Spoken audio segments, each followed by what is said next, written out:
Hello Leo, welcome to the Plaid Sheep Oracle. Today is the summer solstice here in the Northern Hemisphere. The longest day.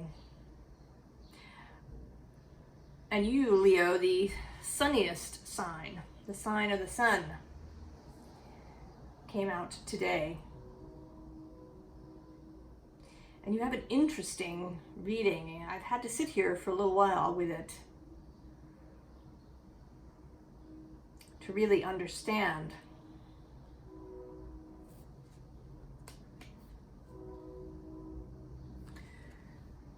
You begin with the sacral chakra.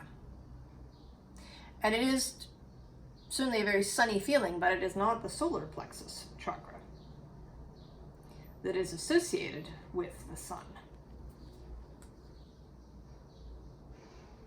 The frequency of the sacral chakra, the orange flower of life, supports our ability to flow with our desires and stimulates our creative power to manifest success and abundance in our lives. And the other card that came out, so interestingly, is the healing temple of the lunar light. That says life cycles, energy healing, and communication. But I think that's sort of less important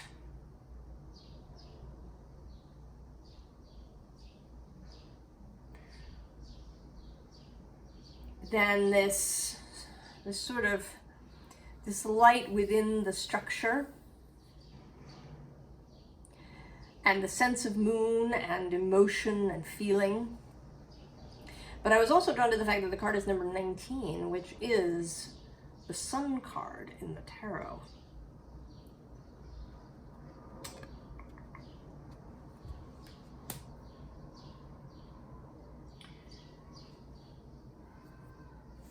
So we begin with this Eight of Wands, also very sort of solar energy, fast moving, incoming communication. In the Hermetic tradition, it is Sagittarius. It's actually Mercury in Sagittarius.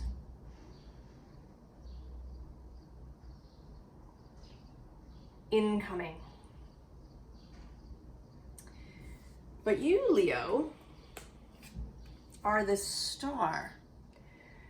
And interestingly, it's not coming through as the star normally of healing and wishes and the North Star that you follow.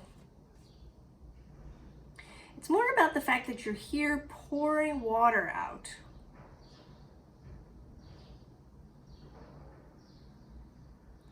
It's like you're trying to quench something.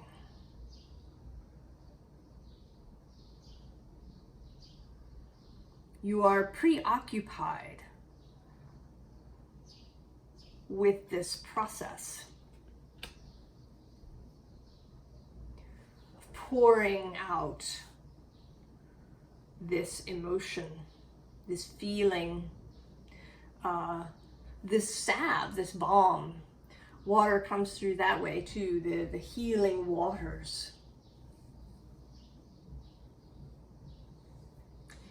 And this Two of Pentacles that comes next is also about that, about working something.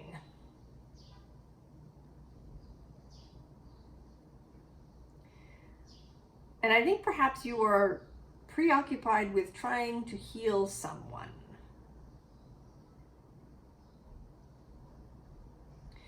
It could be yourself, or it could be another.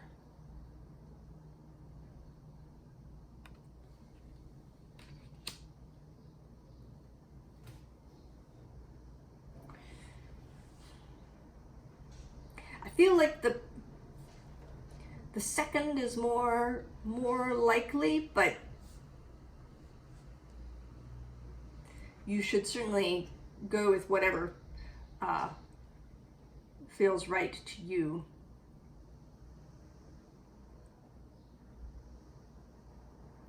It might be a single other, it might be a given community, it might be the world. You might feel like you have to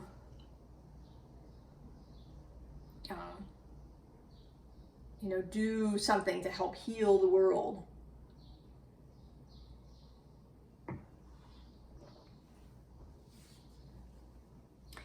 And I was reminded in another reading that I watched this morning about Tikkun Olam, this Kabbalistic concept.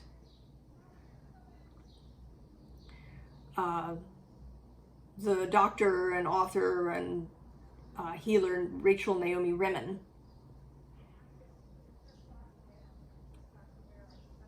has this story about her grandfather, who was a mystic, and I think a rabbi, but she calls him a flaming mystic, telling her the story of the birth of the world, and about how the Ein Sof, the wholeness that is everything, broke apart into infinite shards. And all of us have one of the shards within us. So that we are all involved, kind of in bringing that back together in the healing of the world.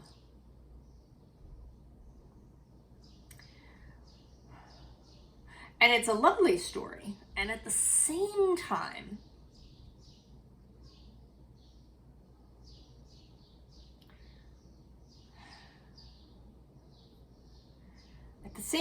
it's sort of a little difficult.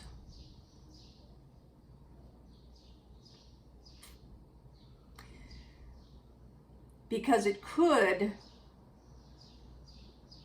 make you feel somehow a lot of pressure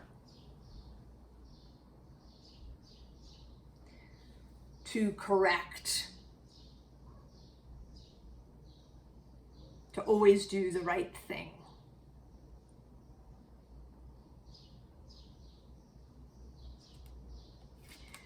And so the Emperor comes out, and he, like every other card, can go two ways. He can be intelligent, capable, sovereign,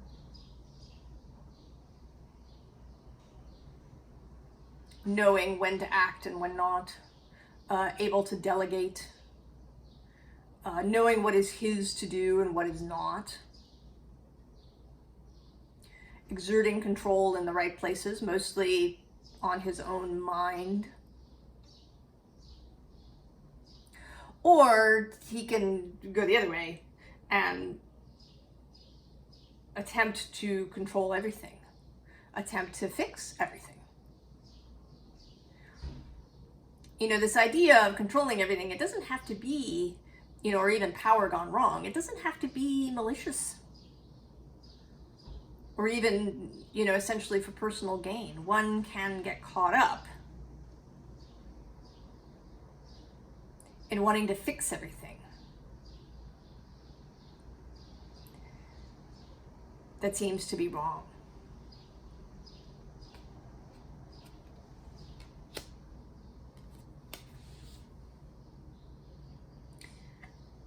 But the invitation, perhaps in this healing temple, is for celebration.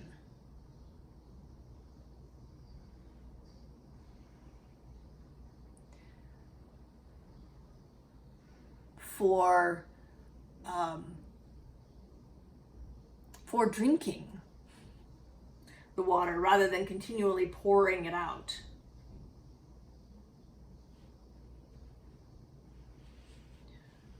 For believing that everybody has the capacity for healing, for coming into wholeness with themselves.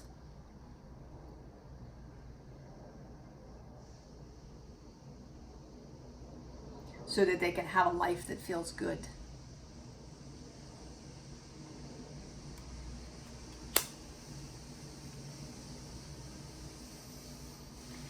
But I think you've had some difficulty with this, and maybe with somebody in particular.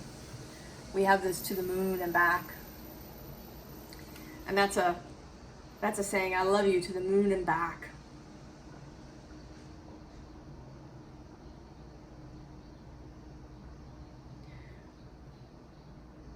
So I think maybe you feel an excess responsibility, perhaps because you see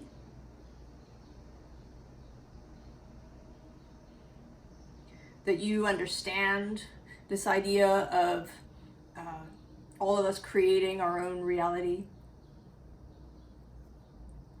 how our thoughts and what we believe affect what happens to us. This idea of waking up in a better timeline.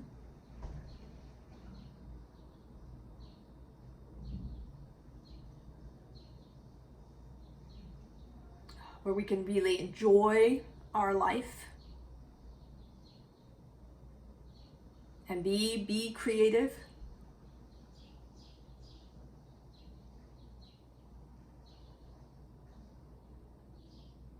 But if you love someone to the moon and back, and they don't see it this way, maybe they're mired in some deep hole. You know, the Libra reading was about helping somebody through by seeing their wholeness.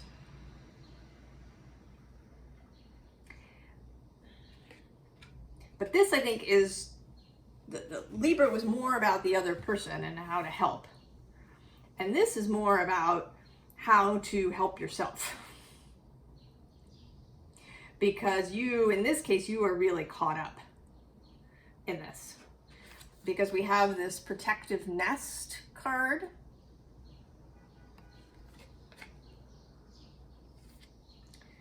And then my dear friend.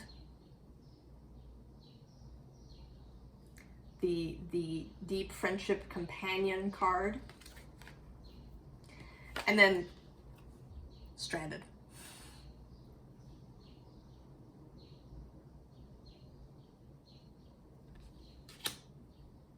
So you have gotten stuck. Libra. A Libra. Leo. Not Libra. Libra is not stuck.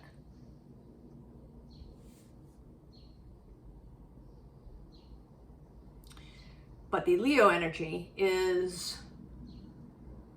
has become preoccupied.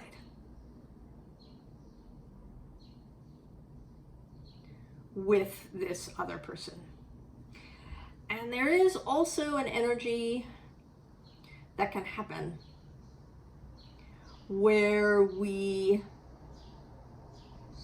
take on somebody else as a project in order to avoid our own thing. We can become obsessed, even, with somebody else in their journey, their healing, trying to figure out how to help them as kind of an avoidance tactic.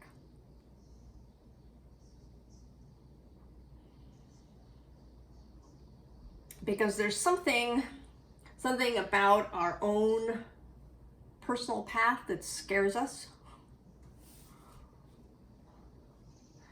Or that we really don't want to do. We see something ahead, if we proceed, that we don't like.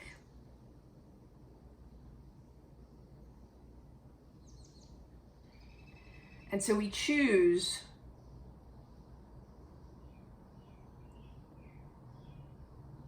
to get stuck in some mire. And it could even be our own healing, right? And I have to be perfectly healed. I have to be complete. I have to do with all of these different hurts before I can do this next thing. So it could be that. Or it could be this other person, this dear friend, this soul that you love to the moon and back.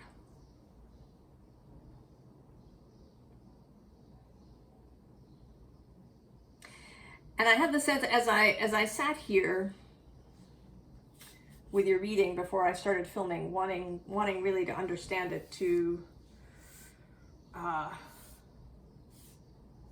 come through it, I asked for some songs from the Oracle. And I got a song called Joey. And now the name of the artist has completely left me. But it's a song about knowing someone who's an alcoholic, who is lost in that.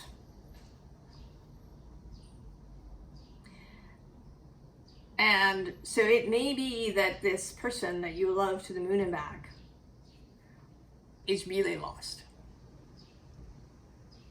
and that you've been trying to save them.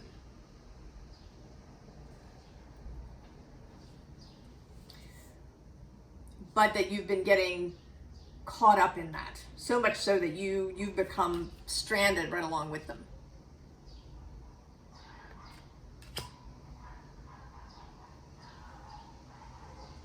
You've poured out too much of yourself.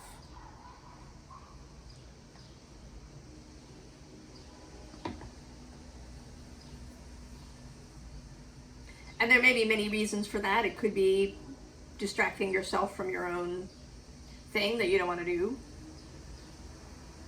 Or it could be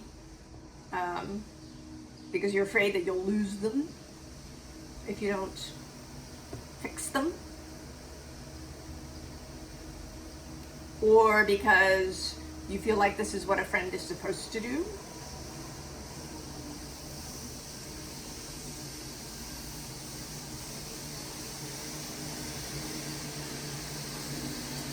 So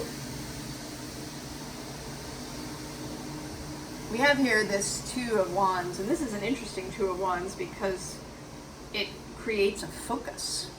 These two wands coming together. So it's not really so much a choice point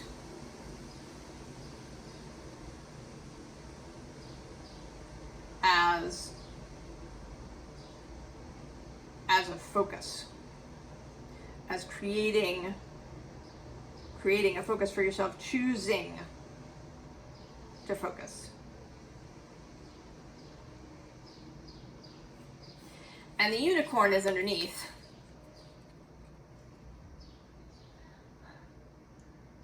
And there too is this sense of focus, the unicorn having just one horn.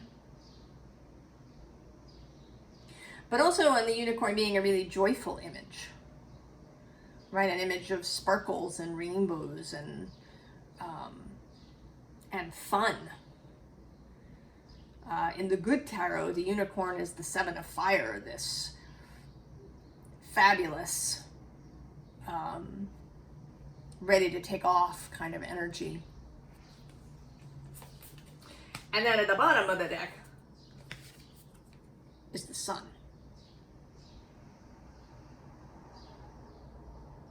Here now.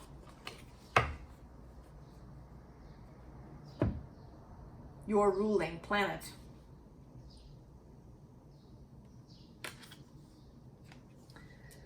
Son of Pentacles. A lovely reminder that we don't have to do it all at once. That we can go one step at a time. That we don't have to have the whole thing complete.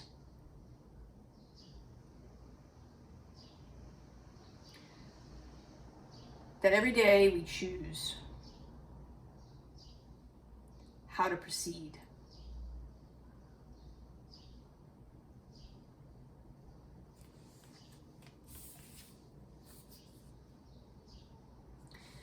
And then this Temperance card, which today, right, is really about this water. And interestingly, it's coming out as watering your own flame.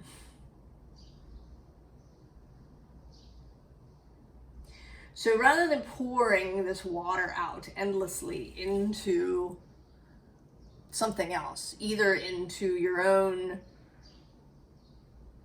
sort of bottomless healing or into somebody else, to water your own flame.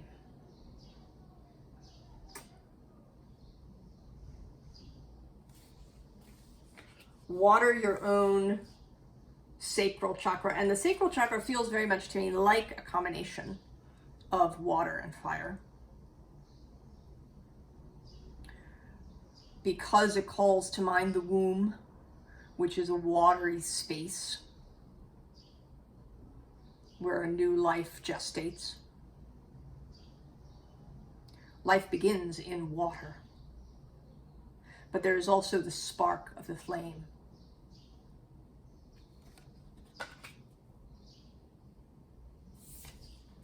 Fox.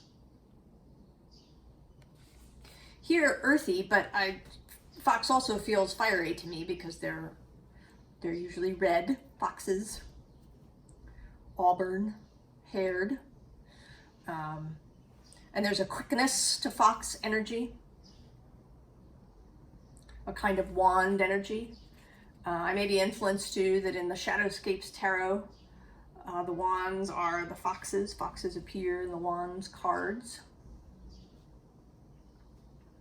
The Ace of Wands is all foxes in that deck. Also this energy of cleverness, the trickster energy, the energy of beginnings, of going your own way. The foxes are solitary. They don't move in packs like wolves do. They're sort of a cross between a cat and a dog. There's this sort of dog-like thing happening, but then there's the solitary, trickstery nature of the cat.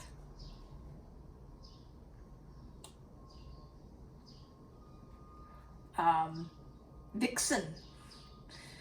Right? The female fox, the word vixen, sort of means kind of a trickstery, mischievous,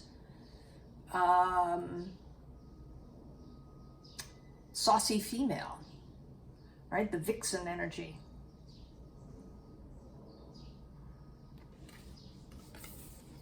And then also the bear. Solidity,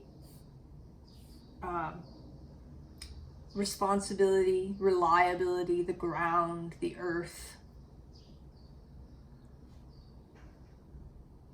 But bears are also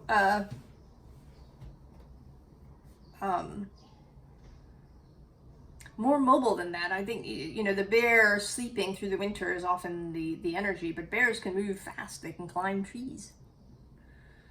They catch jumping salmon in the river.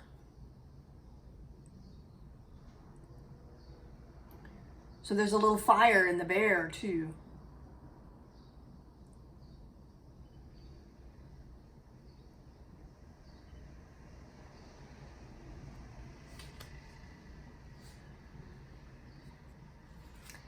And then we get rebirth.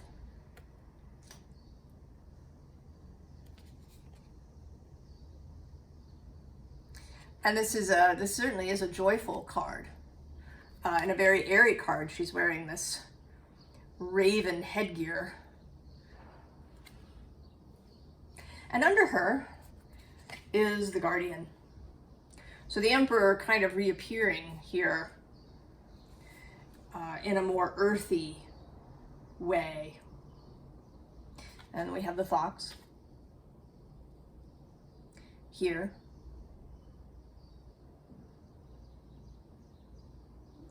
So the earthy, more mutable, more trickstery version of the emperor, the green man kind of energy.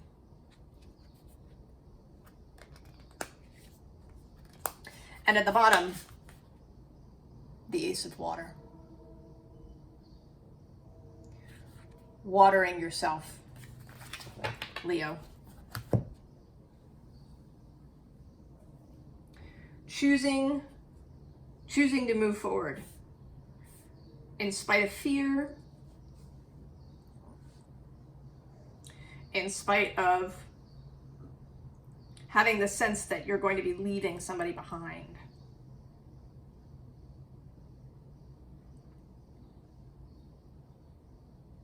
But at the moment you're not helpful.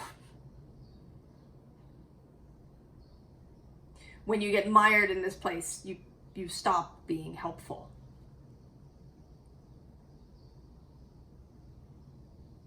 You can't rescue somebody if you're also stranded.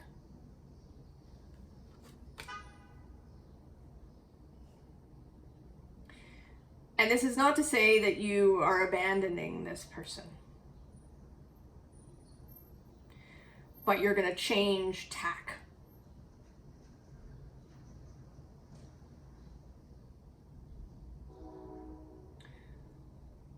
You're going to choose yourself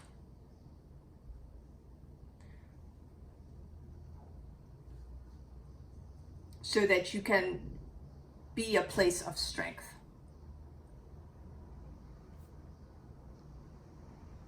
For this other person who you're trying to save.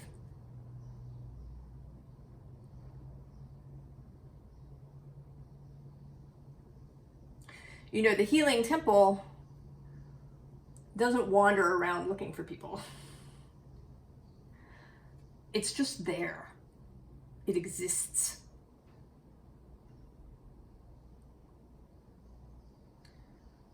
In its full structure, in its full light. And people can come there or not. They have to choose.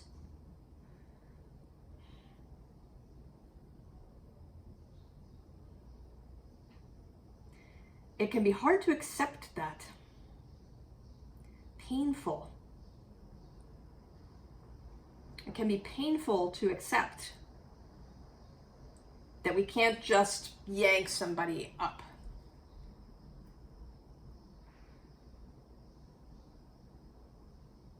And it can feel wrong to not try.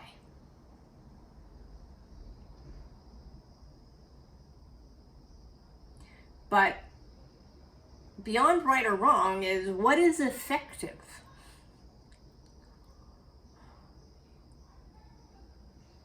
What works?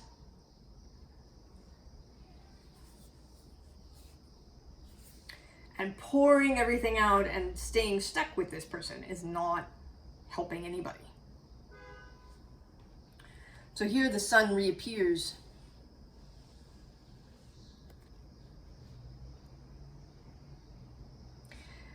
Asking you to turn in this direction.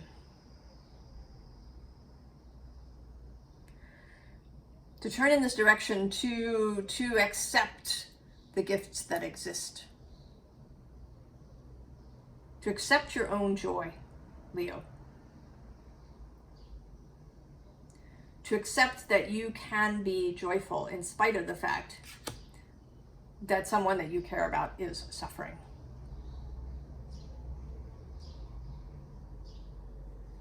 And that all is not right everywhere.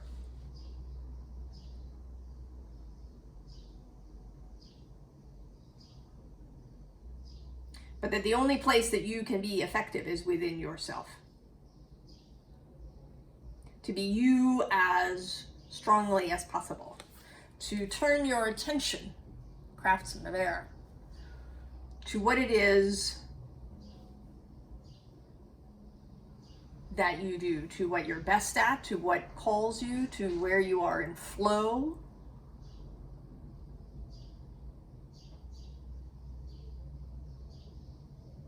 To where you are luminous.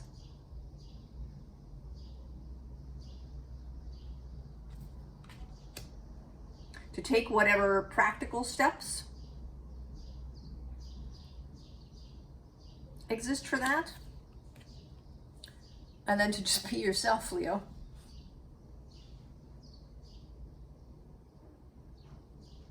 You know, that is Leo's gift. Leo energy calls others to its light. Leo is the bonfire that we can gather around. And that is the archetypal energy. This is not to lay some sort of massive weight on your shoulders to say that you have to be, you, the human being, need to be the bonfire.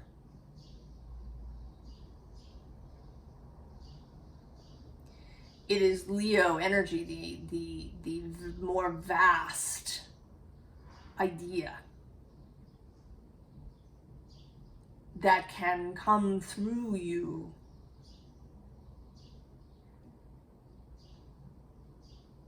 And your job is to allow it to come through you.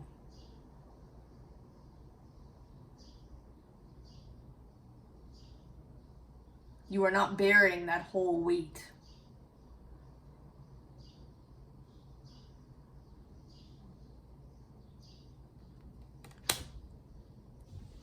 So, advice. Oh, cut the cord. Death.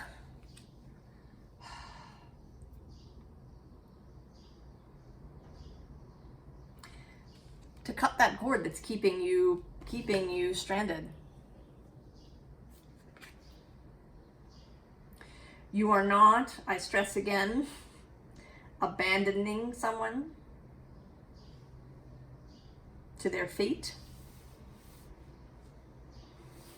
There may be very practical ways that you can provide help, possibly, without drowning yourself or pouring too much of yourself out.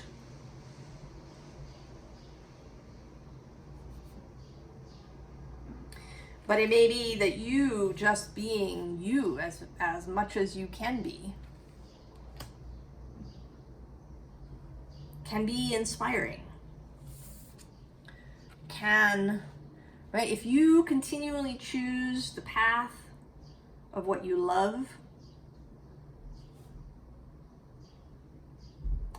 you may inspire somebody else, this other person, to choose what they love.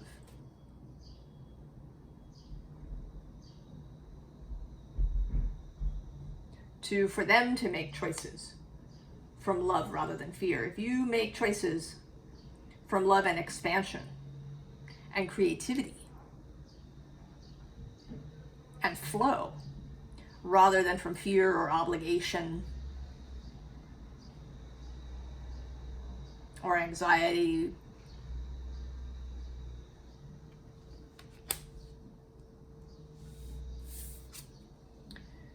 and then to peace. And this may be the most difficult advice. To be at peace with the reality that is the world.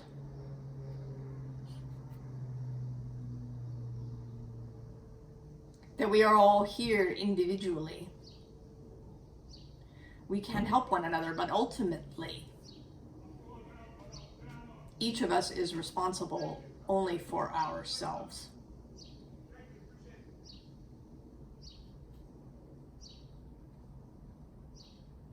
And we can be influenced, and we can be assisted, and we can be supported, but ultimately the choice is our own. And only we can choose. We cannot choose for someone else. We cannot manifest in somebody else's reality.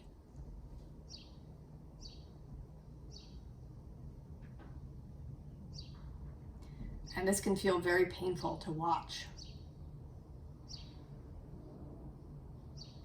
And to know that it is true. So coming to terms with that, to peace with that.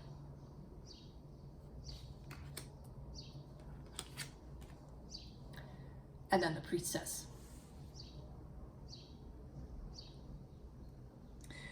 To be in touch with possibility, with the greater vision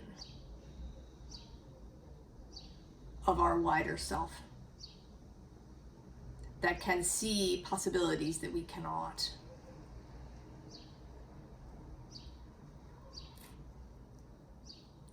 To be open to that. Because we may get inspired to do something for our friend.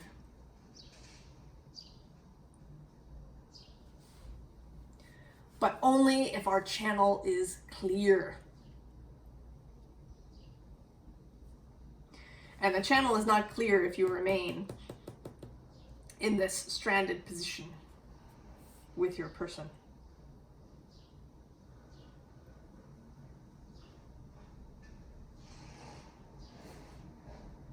You have to change this dynamic. If you want everybody to be able to move forward. And you may not save them.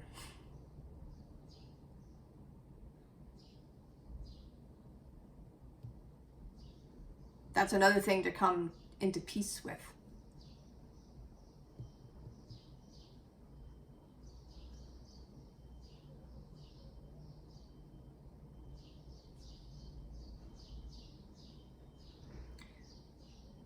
Now that they may not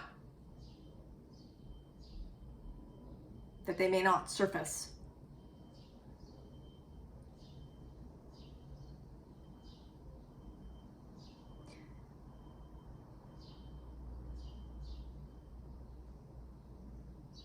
But remaining stranded with them also, is not helpful. It's not going to fix them, and it will drag you under.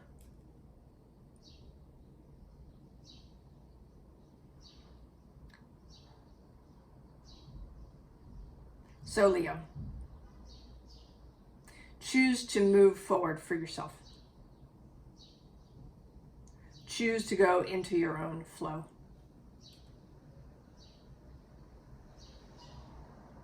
Choose to let the light of the bonfire show through you.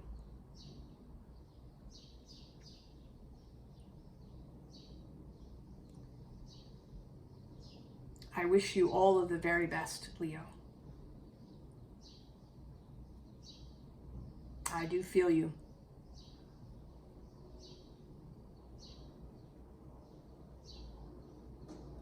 And I'll see you next time. So long, Leo.